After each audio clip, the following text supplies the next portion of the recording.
So it's very interesting. We see so much stuff on YouTube and in other places and in the manifesting community at large about manifesting money. And there's so many techniques that are shared. There's so much sensationalistic advice given. And there's a lot of great advice given as well that's not sensationalistic at all. Just kind of like practical manifesting advice to manifest more money in your life. And it's worked for, thousands, hundreds of thousands of people. Probably, recently, not probably this year, applying kind of like, this almost the standard cliche, almost, like this secret type of advice that we hear about manifesting more money. But it also has not worked for a lot of people who have tried it, quite obviously. The large majority of people who tried it does not work. And what we're talking about the last couple of videos is really not this like surface level application of how to manifest money. That stuff might work for you. It very well might not. And if you're motivated, if you're entrepreneurial, if you want to take action, there's a very good chance that applying some of that advice will help you. But I don't know much about that, quite frankly, in terms of like applying it like in a practical way consistently that works well. There's many other business-minded teachers that can teach you that better than I can. What I'm interested in talking about is the underlying psychology and, ways to feel less anxious and stressed about money. And if you want to use the term spiritual, like a spiritual application of what supply and the idea of supply and abundance in terms of currency, in terms of feeling abundant and feeling like you have supply, what that actually means for us. That's the, one could say, deeper law of attraction information that, metaphysical communities, new thought communities, people like Neville, Joseph Murphy, as well as, like Abraham Hicks are speaking about it in like kind of a deeper way where it's more, it's not about the outward results. You will get outward results, but they're not going to probably show up in the way you expect. Sometimes they will show up in the way you expect. It's like you visualize a certain thing for a certain amount of days and then it shows up. But it's more like your moving energy, right? You're aligned emotionally and psychologically with the flow of money, the circulation of money, like we were talking about yesterday. And you realize that at least in some significant way, supply is really something that is brought out from within you.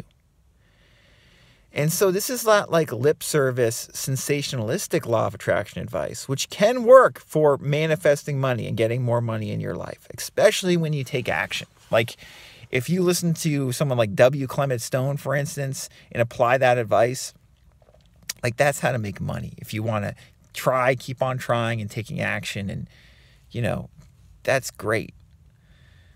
But there's also this more spiritual approach to supply, which is the kind of approach that makes most people, including people into the law of assumption and the law of attraction, very uncomfortable.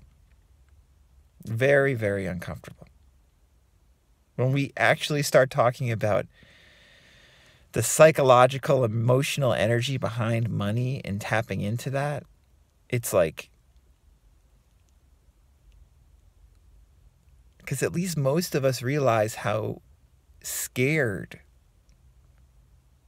we sometimes get about money, how fearful and uncomfortable the idea of running out of money, not having enough, what are we going to do next, how daunting and overwhelming that can be.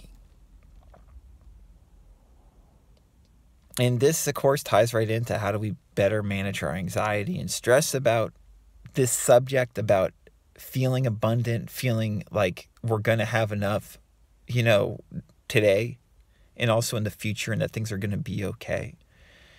And this is where the more, you could say deeply metaphysical, spiritual teachings from like New Thought can be very, very valuable. And it's why I've been talking about these last couple of videos and keep on basically harping on the same thing over and over again. Because like I quoted yesterday, what Barker said, Raymond Charles Barker, we really need doctors of money, or people who talk about this stuff in this, more psychological, energetic way.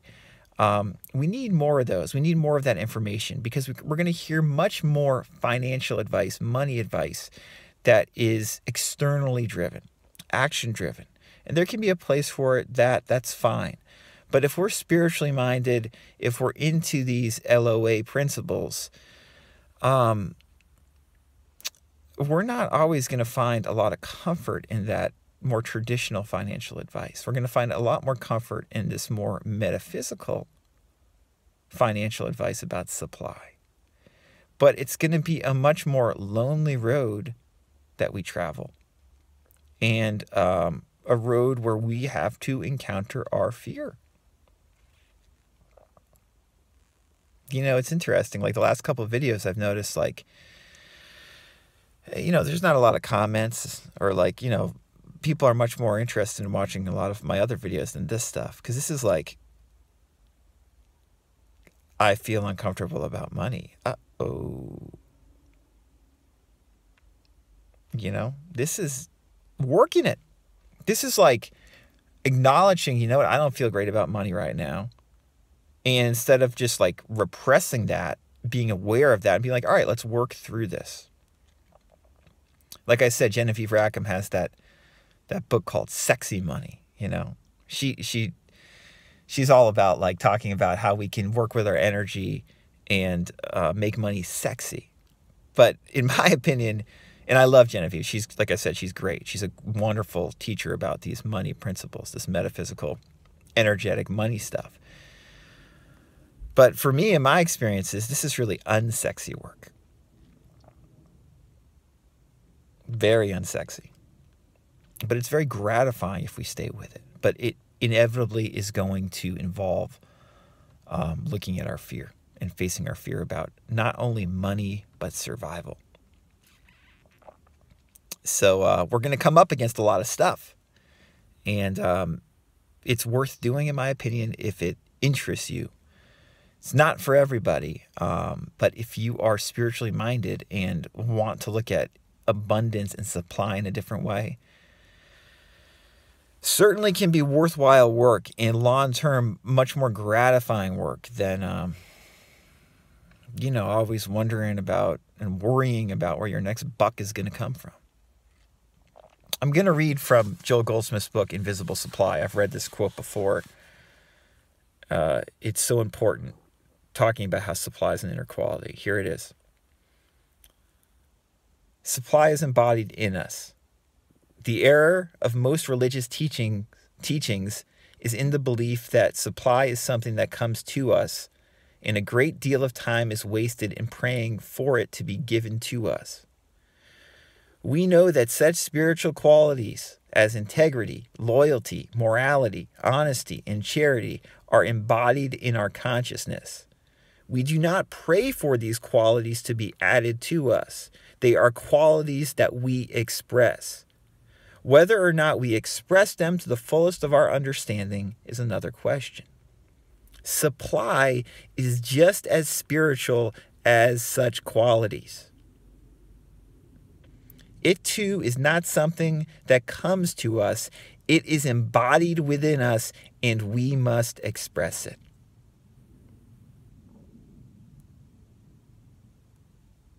That's big boy, big girl type advice. That's not about how to manifest $10,000 in 3 days. That is how to change your entire perspective on what abundance and supply actually is.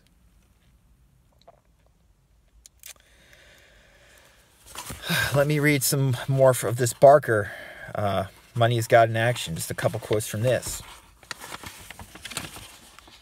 I read this the other day. You must sell yourself on money as a spiritual idea until it becomes an automatic subconscious pattern with you. You will find that the people who have the greatest freedom in money are the people who no longer have to think about money. They have arrived at a subconscious conviction that they will always have it. And they always do have money because they are subjectively convinced of the fact. They have convinced themselves that supply is an inner quality, which they have. And they have not only convinced themselves, they've embodied it.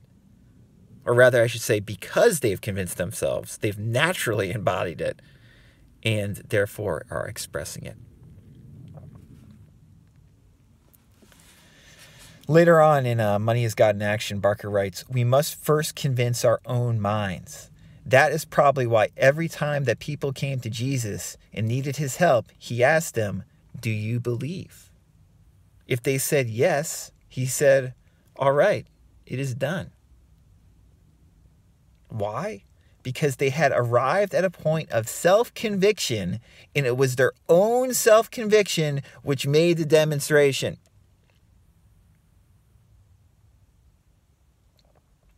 This is like what Emile Coué always talks about. Coué always said, I'm not healing you, you're healing yourself. You're convincing yourself. Barker said that's what Jesus was doing too. They had arrived at that point of self-conviction. They had convinced themselves that they embodied the quality they wanted.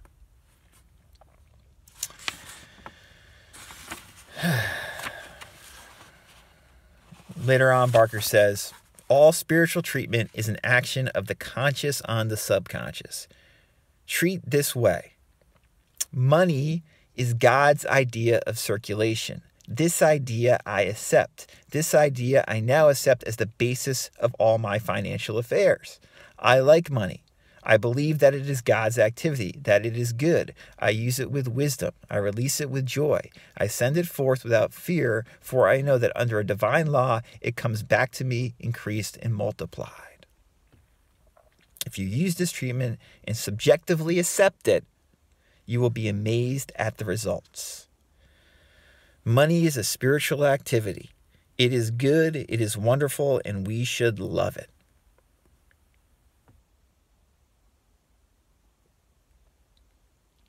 This is not about manifesting something quickly financially. That has its time and place if you want to do that. I don't know much about that. I can't give you a lot of good advice on that. But what I just read to you, these quotes, I found to be true in my life time and time again. In talking to people, working with people over the years when it comes to supply and what we need, I found this information I just read to be very relevant. As Goldsmith said, supply is just as spiritual as such qualities, qualities that we look at like integrity, loyalty, morality, honesty, charity. It too is not something that comes to us. It is embodied within us, and we must express it. If we convince ourselves that we have supply, that we are supply, we'll embody it naturally and express it.